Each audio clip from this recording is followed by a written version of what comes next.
सेवारो म हिमाल लिम्बू लेक्चरको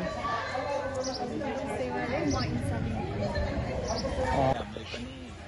मेहनत गरेको कामको उच्च मूल्याङ्कन भएको भन्ने लाग्छ होइन सबैजना चाहिँ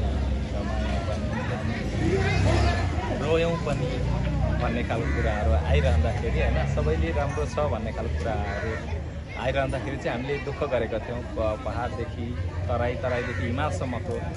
दुःख कष्ट हामीले गरेका छौँ जस प्रतिक्रिया यतिको राम्रै हो भन्ने लाग्छ दर्शकहरूको प्रतिक्रिया तपाईँले कस्तो सुन्नुभयो धेरै जस्तो राम्रै प्रतिक्रिया आइरहेको थियो हामीले दुःख गरे अनुसारको जति मेहनत गरेको थियौँ त्यही अनुसारको नै उहाँहरूले फिडब्याक दिनुभयो यो फिल्ममा अब नयाँ जो दर्शकहरू हुनुहुन्छ हेर्नलाई कुरिराख्नु भएको छ के छ यस्तो यो फिल्ममा जसले चाहिँ दर्शकहरू हलसम्म तान्निन्छन् यो फिल्ममा चाहिँ अब इन्टरटेनमेन्ट पनि छ धेरै हामी दर्शकहरूको माझमा पनि बसेर हेर्दाखेरि लाग्दो बिछोडको पीडाहरूमा चाहिँ नि दर्शकहरू पनि रोइरहेको थिए त्यसो भए हुनाले त्यस्ता कुराहरूमा चाहिँ इन्जोय गर्नको लागि चाहिँ यो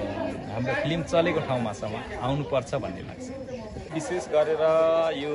ताप्लेजुङ क्षेत्रमा ज्यादा गरेका छौँ ताप्लेजुङको तम्रखोला बेल जहाँ चाहिँ अब यो हामी याक्थुङबाहरूको चाहिँ मेन अब लोक्पा सिङ्गिङ नेमा भन्छ त्यहाँ घर उत्पत्ति भएको ठाउँतिर होइन हामीले विशेष गरेर त्यही स्थानलाई चाहिँ टार्गेट गरेका छौँ ताप्लेजुङको तम्रखोला बेलमा अधिकांश सुटिङ गरेका छौँ त्यसभन्दा पछाडि सदरमुकाम एरियामा गरेका छौँ अनि हिमाल माथि खोक्ताङलुङ एरियामा गरेका छौँ जहाँ गुङ्सा गोला भनेर सुनिन्छ धेरै सुनेका छन् पनि होला र हामी प्रत्यक्ष त्यही ठाउँमा गएर एकदमै दुःख कष्टका पूर्ण त्यहाँ पनि गऱ्यौँ र झापा एरियामा पनि केही सिनहरू हामीले याद गरेका छौँ छाडा बोल्नुहुन्छ छाडा होइन म चाहिँ अब डबल मिनिङ वाला शब्दहरू बोल्छु त्यो चाहिँ उहाँहरूले अलिकति अब डबल मिनिङ रमाइलो क्षण त अब धेरै नै छ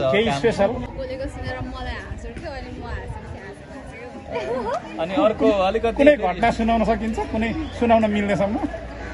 फिल्मकै पार्टमा पनि तपाईँहरूको कुनै रमाइलो घटनाहरू हामीले हेर्न पायौँ होइन रमाइलो घटनाहरू छ जस्तो अब एउटा माथि हिमाल क्षेत्रमा चाहिँ उहाँ बेहोस भएर चाहिँ नि लड्ने सिनमा उहाँको त्यो ध्वनि चाहिँ एकदम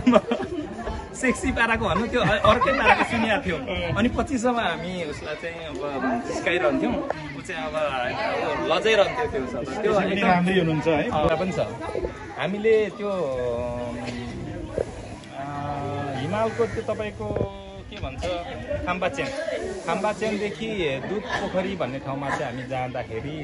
लगभग 8-10 जनाको टिम गएका थियौँ त्यसमा चाहिँ अब स्वयं पुग्न नसक्ने नायिका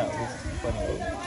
र अरू 5-7 जना पुग्ने 4 जना मात्रै पुग्ने त्यहाँ चाहिँ 3वटा पोखरी रहेछ स्पेसल्ली त्यहाँ चाहिँ विश्वको सबैभन्दा पनि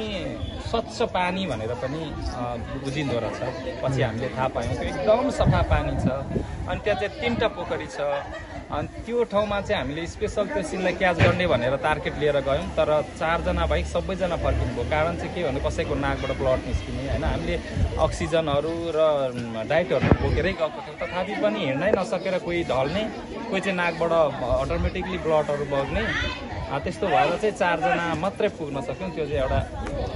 दुःखलाग्दो क्षण छ हो कुनै रोमान्टिक क्षण त्यही धेरै उहाँ अब त्यो सिनहरू गरिरहेको बेलामा चाहिँ डबल मिनिङवाला बोलिदिनु सुरु गरिहाल्नु अब पहिलो हाम्रो सो यो वीरता मोडमा हो अब यहाँ चाहिँ नि दर्शकहरूको प्रतिक्रिया र दर्शकहरूको जमात चाहिँ बाक्लो देखियो र सबैको प्रतिक्रिया हेर्दा पनि राम्रो छ भन्ने खालको कुराहरू हामीलाई ऊर्जा मिलेको छ र योभन्दा पछाडि अब हामी चाराली गर्ने र अब हाम्रो सन्तोष सर स्वयं तपाईँ हुनुहुन्छ तपाईँको एरियामा तपाईँको वडामा पनि चलाउने कुरा तपाईँसँग भइसकेको छ त्यस पछाडि हामी धरानतिर लाग्छौँ अनि धरान इटली अनि दमक स्पेसली ठुल्ठुलो सहरहरूमा गर्ने त्यसभन्दा पछाडि बाहिर पनि हामी प्रोजेक्टरद्वारा चाहिँ सो गर्ने हामी प्लानिङ छ धन्यवाद धन्यवाद